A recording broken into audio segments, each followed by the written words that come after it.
Okay, so we are going to talk about the directing process. And the directing process has 5 different sections that we are going to talk about today.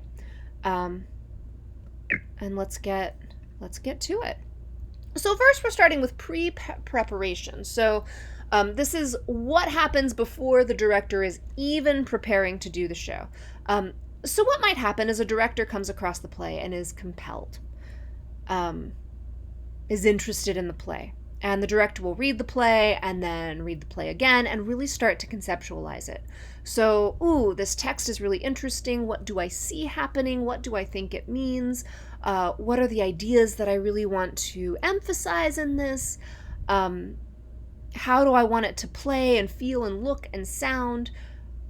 This is a point where, like pre-preparation, the director might start to look for sample images, like do like a web search. I want it to look at like Paris, 1955, and so compile a whole bunch of pictures of Paris, 1955. What are the costumes? What if I go outside? What does it feel like? Is the air humid? Is the air crisp and cool?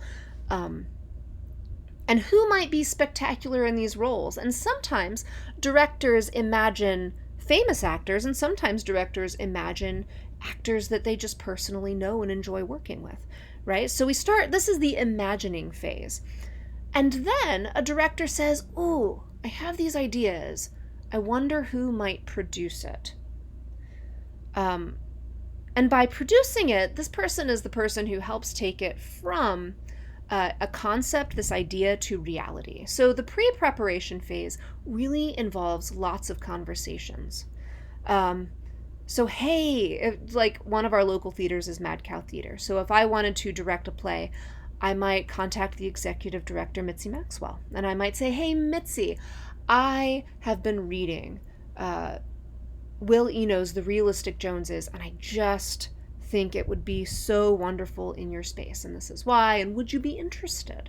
And so that's a conversation that people might have. So let's say the producing theater says, yes, I agree to produce this. Then the director really starts to prepare. You're going to read the script again. And now the director starts to take notes. We really start to write things down, and these notes incorporate what has already been determined. So what is the space? So if I have made this agreement with Mad Cow Theater and I'm going to direct this show, what theater can Mad Cow give me? What budget are we going to have? And that budget's going to be how much can we pay the actors? How much can we spend on building the set, on procuring costumes and stuff like that, designers? I'm going to start to look for potential actors and potential designers. And at this point, we're just kind of making notes, and these decisions are made often by the director, but often in collaboration with the producer, because a lot of these conversations involve the anticipated budget, right? And then the director starts to develop the working text. So we've got some choices here. If the playwright's work was published more recently, and recent, as you can see here, is can be really an extended period of time, then the text must be delivered exactly, precisely as it is written down. So the actors are going to say exactly what is written, and any producing theater is contractually obligated to produce the work exactly as written. So Samuel French or Dramatists, those are two organizations that will from which you can purchase rights to produce shows. And they actually watch. They will send representatives to make sure that you are doing these scripts exactly as published. So a director, if it is a current script, like if I'm producing Will Eno's Realistic Joneses, this is no more than 10 years old, whatever the actors say, whatever it tells me to do in that script, it's going to be pretty verbatim. There's a lot that I can do outside of that that can be totally imagined and totally my own, but the text is going to be exactly what the playwright has told me to do. Now, if this play that I'm producing is in public domain, which is 70 years after the content creator's death, so like if this person dies at 95, you're still looking at 70 years beyond that, right? For it to be public domain. But then I have a lot more flexibility.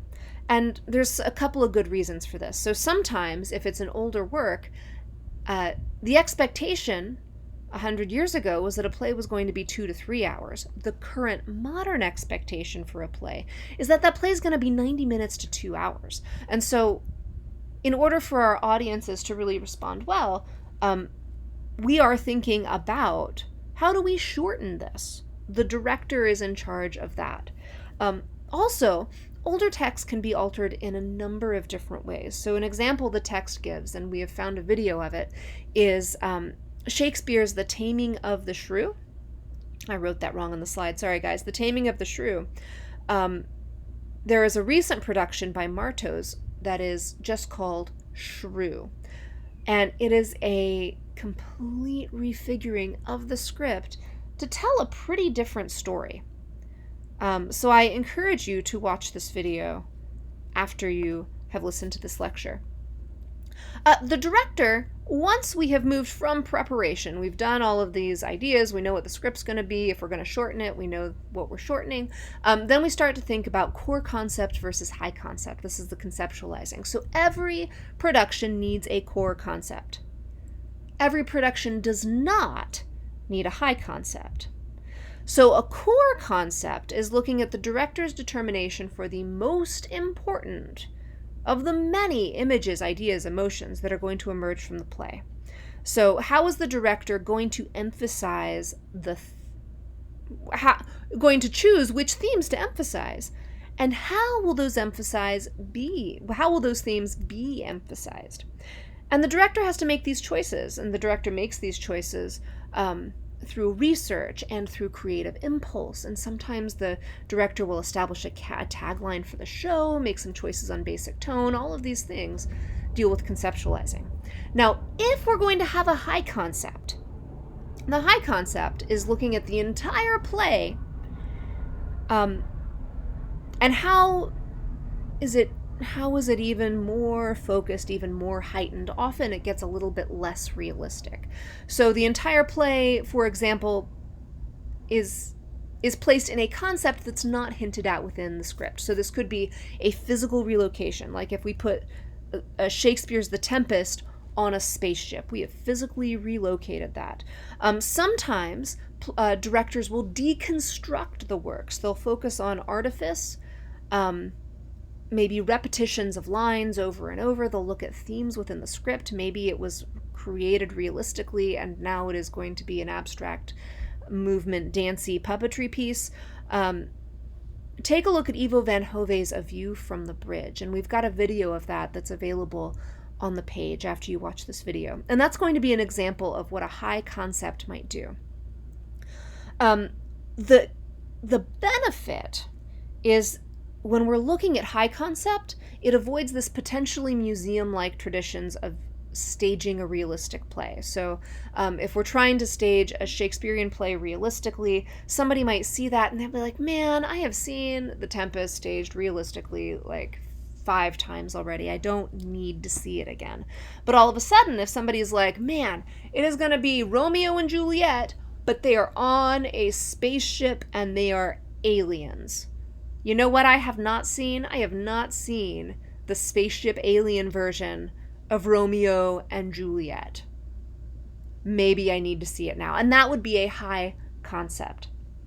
So once the director lands on this concept, you have to make sure it works for the entire thing. So it can't just be like this righteous idea that works for one scene. It needs to work for the entire show. But at the end of the day, the concept is going to be personal to the director. Now, sometimes in this conceptualizing process, the director will consult a dramaturg. Dramaturgs are responsible, they are literary advisors, and they are responsible for research, and they are often incredibly helpful in text analysis and being the bridge between the director and the text. So, teacher director actually did a lot of this dramaturgy work, and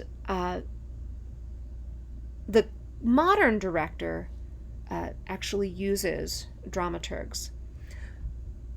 So once we are out of the conceptualization process, we're going into implementation, which means we're going to start to do it. And we will talk about the implementation period in the next video. All right. Thanks for listening, guys.